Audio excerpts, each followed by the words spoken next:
الحمد لله والصلاة والسلام على نبي الله وآله وصحبه ومن والاه.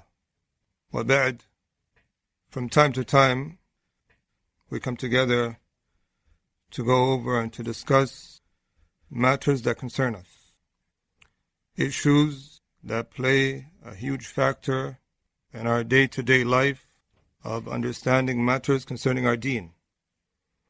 And we know that this da'wah that Allah subhanahu wa ta'ala has guided us to, da'wah to Salafiyah, it went through a number of phases in this era. It went through times where it was attacked and invaded with ideologies. And alhamdulillah, our prominent scholars, those vanguards, they came forth defending this religion with all what they had, dedicated their lives, authored much publications. And we come to see that learning what they have done in defense of the Salafiyah of past issues plays a big role in understanding what lies before us today of the challenges we have to face in the ranks of the Salafiyun, or those who ascribe to Salafiyah. As they say, إِذَا عُرِفَ السَّبَبْ بَطَلَ الْعَجَبْ. When the reason is known, the amazement goes away. So when we understand the root causes of division and what was a factor in separating the people and who were the actual people that strived in dividing and played a role in that, it makes it really easy to understand the issues that we have today before us. And this is very important, that we understand the history of Da'wah to Salafiyah in this era. And we've seen the timeline and understand it from how it started with certain issues until now. It gives us a bigger picture. It puts a light on the problems that we face today and the challenges we have. And when you look back and you judge things based upon its realities, it opens one's eye. As well, it makes you judge things as they deserve to be judged. So we're going to, inshallah, look back at a timeline of events that started, that played a role in division in the ranks of the Salafiyun, or those who ascribe to Salafiyah, and led to certain people falling into deviation as the aftermath of that. So we're going to start today as a session just to open our eyes. Really, there's a lot of people that come about now. They want to judge matters as a single event of today without connecting them to what has occurred. And looking at what has occurred of the past and as a timeline, it really shows how we need to see things as today. So we're going to start, inshallah, with how the first main division, the first main fitna that strike da'wah to Salafiyah, of people that ascribe to Salafiyah within the ranks and divided. From the first of those fitna was a fitna called fitna fil iman wal kufr. The fitna in people, a number of individuals authoring books relating to topics of iman and disbelief, where they came with ambiguous wordings. And they spoke about matters of controversy and contentious issues. And they brought terminologies of their own. And it led to differing and division. And we know from those people that are around, they can tell you as it is, that before a lot of these fitnas, a lot of the people were united. There wasn't these differing that you would find between people that ascribe to Salafiyah. So this was the first of it. So from that time, the first of those fitna was an individual who came with a book in relation to the book, the topic of Iman and Kufr. And his name was Murad al-Shukri.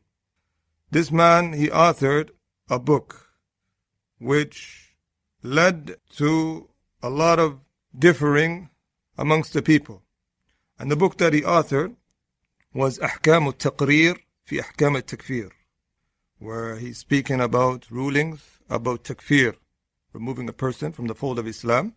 This book was endorsed by who we commonly know as Shaykh Ali bin Hasan ibn Abdul Hamid al-Halabi, a Jordanian originally from Aleppo, Halab, from, as we know, the students of Albani rahimahullah.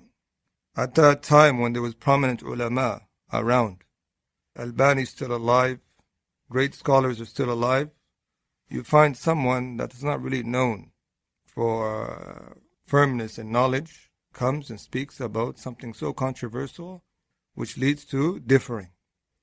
And this book was endorsed by Ali Halabi. He gave a foreword to it. He even played a role in publishing the book.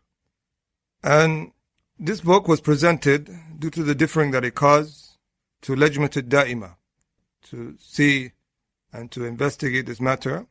So Lajnat al-Da'ima, it was presented specifically to Shaykh Samahat al-Walid Abdul Aziz bin Baz rahimahullah. So Shaykh bin Baz rahimahullah, a question was posed to him concerning this book. So as what's well known, when these books are brought forward to be looked into and examined, Lajnat al-Da'ima, the permanent committee, looks into it. So they responded with an answer in relation to this book. They said, بعد الاطلاع على الكتاب المذكور وجدنا أنه متضمن لما ذكر من تقرير مذهب المرجئة ونشره. He said, after browsing over the book, aforementioned book, we found that it contains what was mentioned of affirming the ideology of the Murji'ah and its propagation. And he says, من أنه لا كفر إلا كفر الجهود والتكذيب, that there's no disbelief except disbelief of denial and rejection. And he said, وإظهار هذا المذهب المردي باسم السنة والدليل وأنه قول العلماء السلف, and that they're presenting this horrible madhab ideology of the Murji'ah was coming under the name of the Sunnah and also the proof, and this is the statement of the ulama of the Salaf. And here it goes on to say this is ignorance of the truth and talbis, deception and misguidance. So this was signed by Shaykh bin Baz, as well Shaykh Abdullah al-Ghudayan, Abu Bakr, Abu Zayd, and Shaykh Salih Fawzan at that time. And then 3 months right after this fatwa came about, Ali al-Halabi at that time wrote in the newsletter of Majallat al-Furqan, number 101, in that same year, he wrote a recantation of that book, of endorsing it. He goes, Al-Kitab innama yu'abbar an wijhat ra'i mu'allifihi. He said this book is only expressing the viewpoint of the opinion of the author, what he holds, Murad Shukri.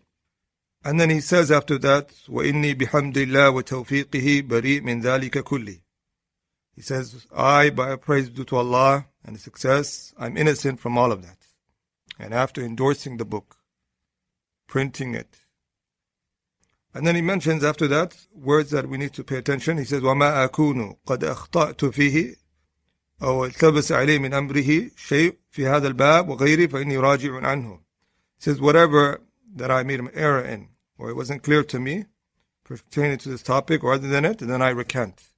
So he gives a general retraction, while in the verdict, the advice of Shaykh bin Baz and so forth, if you read on what they say, and it's as well acknowledged by Shaykh Salih Fawzan, that we advise those who engage into this topic to leave it off and to avoid it and leave it to those who are more firm in it. This is from the advice that was given. And Shaykh Salih Fawzan acknowledged that this was also directed to Ali Halabi.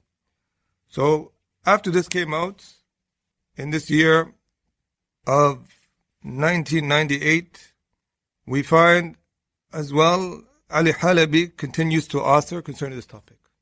He doesn't stop there and take the advice of Lajnat al-Da'ima of leaving this topic to those who are more firmer and well renowned for their knowledge, especially at that time when there's great scholars still alive. So he wrote 2 books. Yes, it was before this time, but he continuously to reprint it and as well promoted this book. So as this book caused as well differing amongst Ahlul Sunnah. So some people, they asked Lajnat al-Daima about these two books. So that was compiled by Ali Hasan al-Halabi, one called Tahdhir min Fitnat al-Takfir, warning against accusing others of disbelief, and Sayhat al-Nadhir, the cry of Abu Warner.